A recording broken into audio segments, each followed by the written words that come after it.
It was a cold, cloudy afternoon in late autumn when Adam parked his rusted sedan outside the Riverdale Mall. He wasn't there to shop, he rarely could afford more than groceries, but his daughter, Emily, needed new shoes. She'd outgrown her old ones again. 12 years old and growing like a weed, she reminded him so much of her mother. A soft heart, curious eyes, and a quiet way of carrying pain that few could recognize, except Adam. As he stepped out of the car and turned to help Emily, his eyes caught a glimpse of a figure hunched on the concrete near the sliding glass doors. People passed by without a glance, some deliberately looking away. She was wrapped in a thin, gray blanket, her hair matted, face sunken, holding a cardboard sign that read, "Hungry. Anything helps." Adam froze. His heart skipped a beat. His hands trembled slightly as he squinted, trying to believe what he saw. Time stopped. The woman looked up, and in that moment, he knew. It was her. Samantha. The same woman who had walked out of his life 10 years ago, without a goodbye. The mother of his child. Adam hadn't always been a single father. Once, he was just a young man in love, naively and fiercely, with Samantha, a gentle soul with a fragile mind and a past full of shadows. They were teenagers when they ran away together, both escaping broken homes, both dreaming of a new start. But dreams don't pay bills. And love, no matter how passionate, can be crushed by poverty and mental scars. After Emily was born, everything changed. Samantha fell into deep postpartum depression, which soon turned into something darker, an emotional numbness, then sudden bursts of fear, and finally, disappearance. Adam had woken one morning to find a cold crib, a note that said nothing, and a hole in his heart that would never fully heal.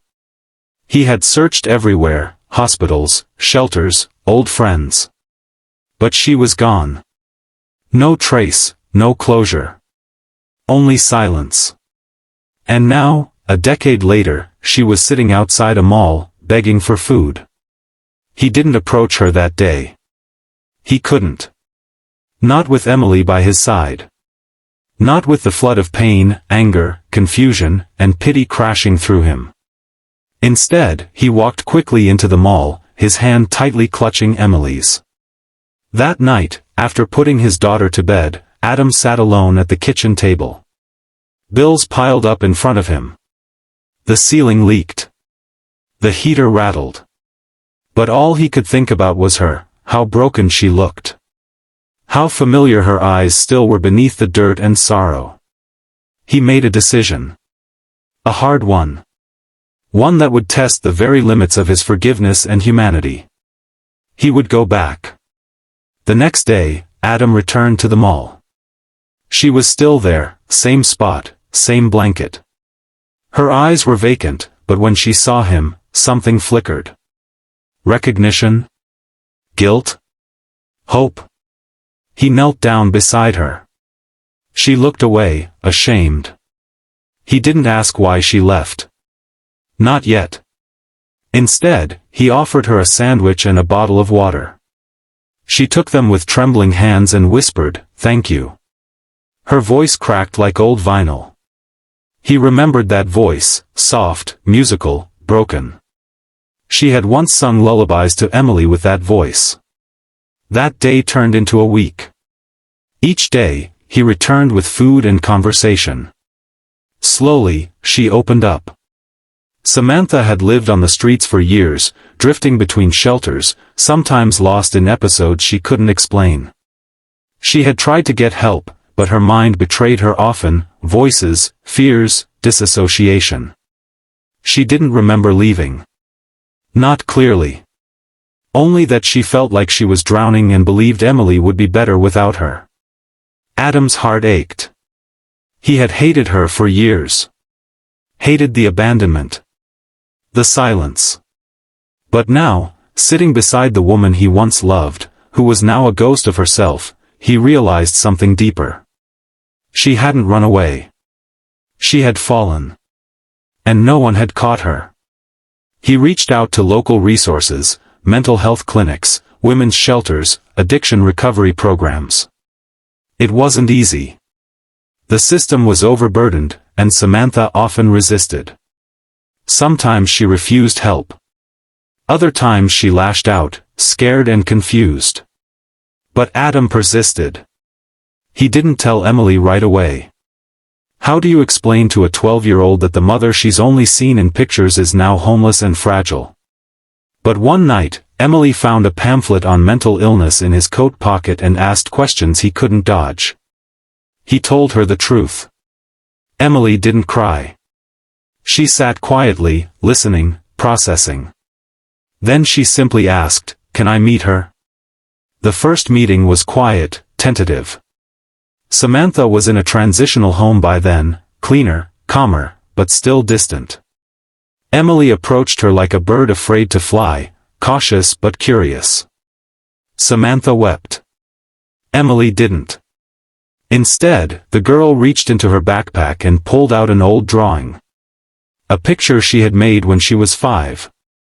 It showed a stick-figure family, a father, a daughter, and a faint outline of a mother with the word "missing." Samantha pressed the paper to her chest and sobbed. That was the beginning of their healing. Months passed.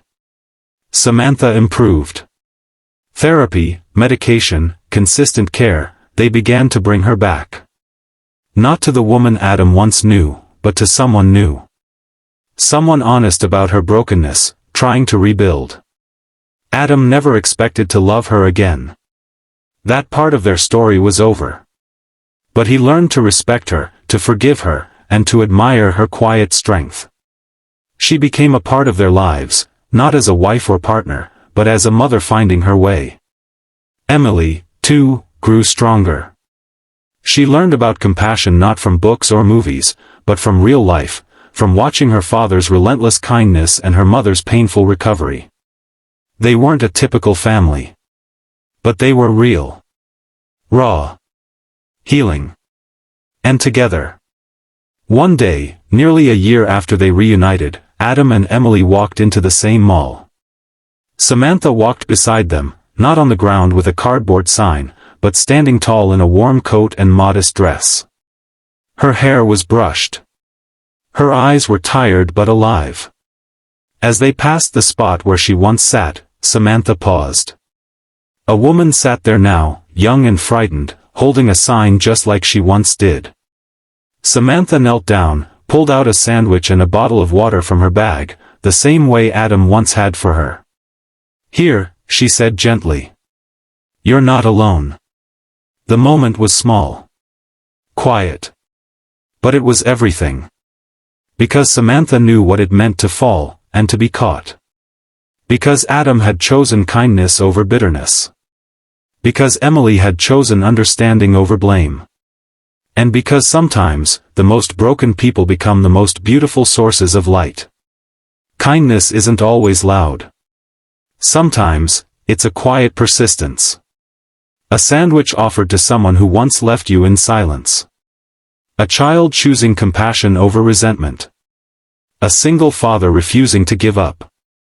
We never truly know what someone's been through, until we listen. Until we look again. She left without goodbye, but fate gave her a second chance. And the kindness she received gave her the courage to say hello again. If this story touched your heart, please like, comment, and subscribe to Pure Kindness Stories. Let's fill the world with empathy, one story at a time.